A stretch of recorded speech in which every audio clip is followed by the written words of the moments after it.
जो धूलंडी के बाद दूज आती है, उस पर परंपरागत रूप से प्रतिवर्ष पावटा में डोलची का आयोजन होता है।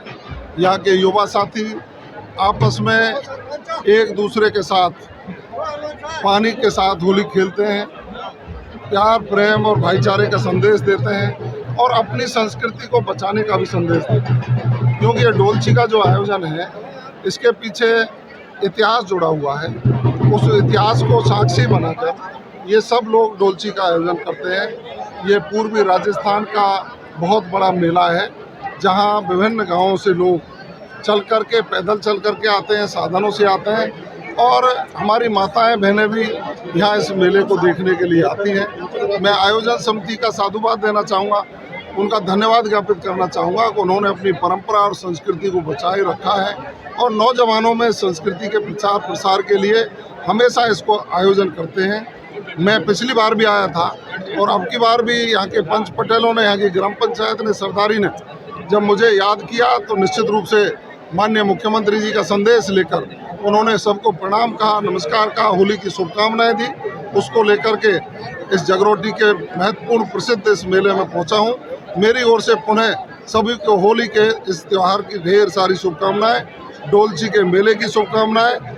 आइए हम साथ मिलकर के चलें और एक विकसित राजस्थान के सपने को पूरा करें। आज सर होम मिनिस्टर भी है और आज जो होली खेली जा रही है उसका बहिष्कार किया है पुलिस ने। ऐसा नहीं है, मैं स्वयं डीग जिले की पुलिस लाइन में वहाँ के जिला पुलिस अधीक्षक के बुलावे पर जवानों के साथ होली खेल करके आया हूँ।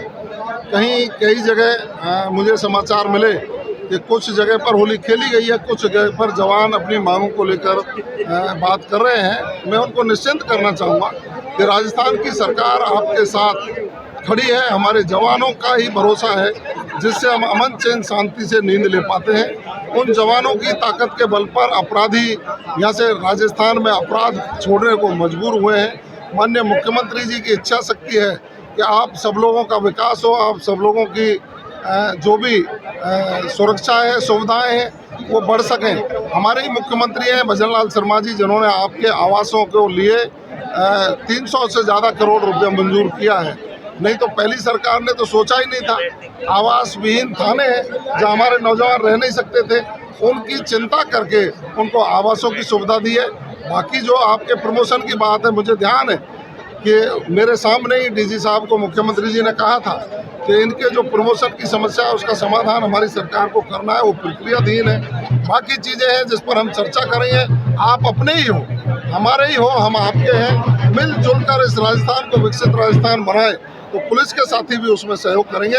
और मेरी अपील है कि आप खुशी से होली मनाएं और होली मनाओगे, खुशी रहोगे तो अच्छा आपका विचार, आपका स्वभाव और राजस्थान में एक अच्छा संदेश जाएगा। मैं पुनः कहता हूं कि राजस्थान की सरकार आपके हितों की संरक्षा के लिए तत्पर है, खड़ी है।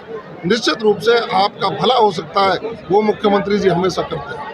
लेकिन सर अब की बार सदन में जिस तरीके से जनता के मुद्दे उठाने चाहिए थे, लेकिन अब की बार पूरा सदन या तो यूँ कहा जाए कि साधु और गुफा पे केंद्रित रह गया।